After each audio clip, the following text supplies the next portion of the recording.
partnership. That's, the horse doesn't have a choice. He's going through the motions.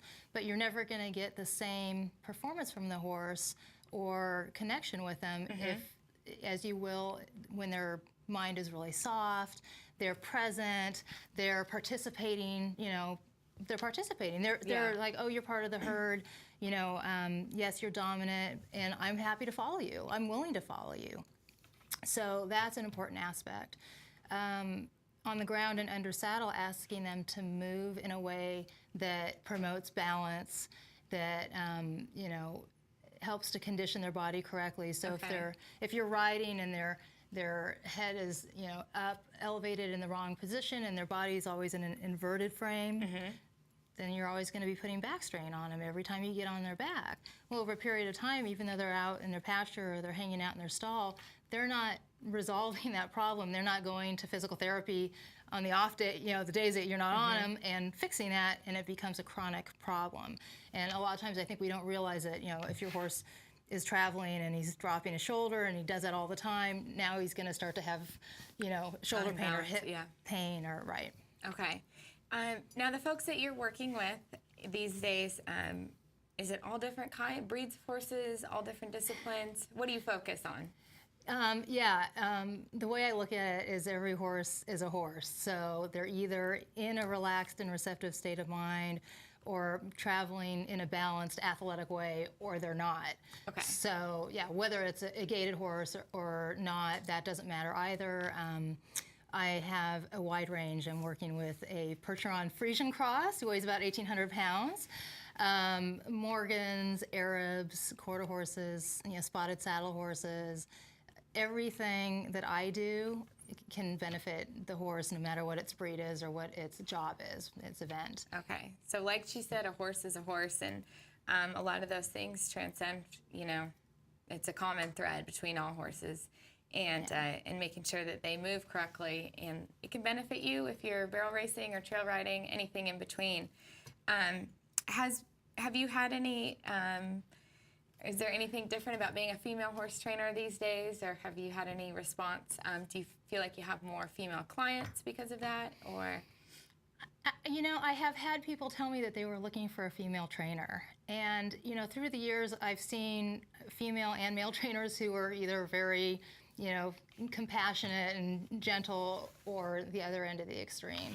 I think that there's that inherent quality of females to be more nurturing, and so perhaps I take advantage of that, and that has helped, to guide me on this path, of training. But I have had people who requested that, and so that might be something that that people find useful or valuable, in working with me and. All right. And their horse. And so these days, are you, you're giving clinics, and are your clinics general horsemanship? Are they specific, young horse, finished horse? What are your clinics like? It's, the general horsemanship is always at the core of everything, because if we just go out and say, okay, let's, here's point A, let's just get to point B, without thinking about the impact it's having on the horse, then at some point we're going to get derailed because the horse is going to feel stressed. And we need to pay attention to what the horse is telling us. Okay. So with that in mind, usually my clinics begin with some groundwork, and I show people how soft their horse can be on the ground. I just use a flat halter, and a lead rope, and we teach the horse how to softly give to pressure. Just on the ground, and that's important for the horse, so that when we're putting pressure on a horse all the time. So the horse can either respond to that by being relaxed and releasing into that pressure, or he's going to brace against it and be resistant. So what a lot of people don't realize is how easy it is to get that horse to soften and how little pressure it really takes. So I introduce that concept on the ground using a flat halter. And then that carries over under saddle, and they usually end up being a lot lighter with their hands, and the horse becomes much more responsive, lighter to the bit, all those things that we're looking for, more responsive to leg, better transitions, all those things, because now the horse has the freedom to carry himself, and the rider is supporting him and not restricting him. Okay, learning how to be a better partner, increasing the partnership between you and your horse and enhancing it. That's what we're learning about today on Horse Talk Live. We have Dale Rudin, who's a horse trainer in Middle Tennessee. She's given clinics and instructing folks, not just in Tennessee, other states as well. And we're learning about her program and what has made it work over the years. Stick around, we're going to take a short break, but we'll be back with more on Horse Talk Live.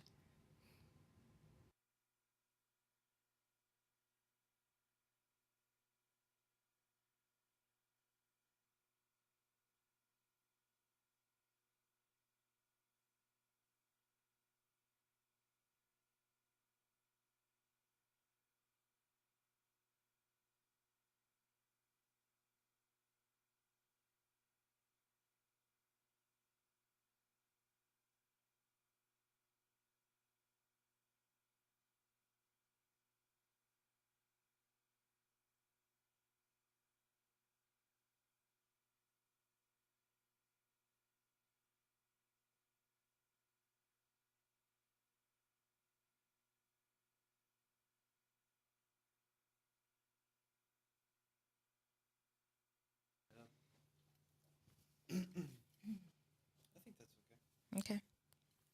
All right. Good throwing in the woman question there. That was pretty slick. I'm like, look at you go. Well, I was like, we didn't talk about this, but is that okay? Yeah. I always tell people, I'm like, okay, when we come.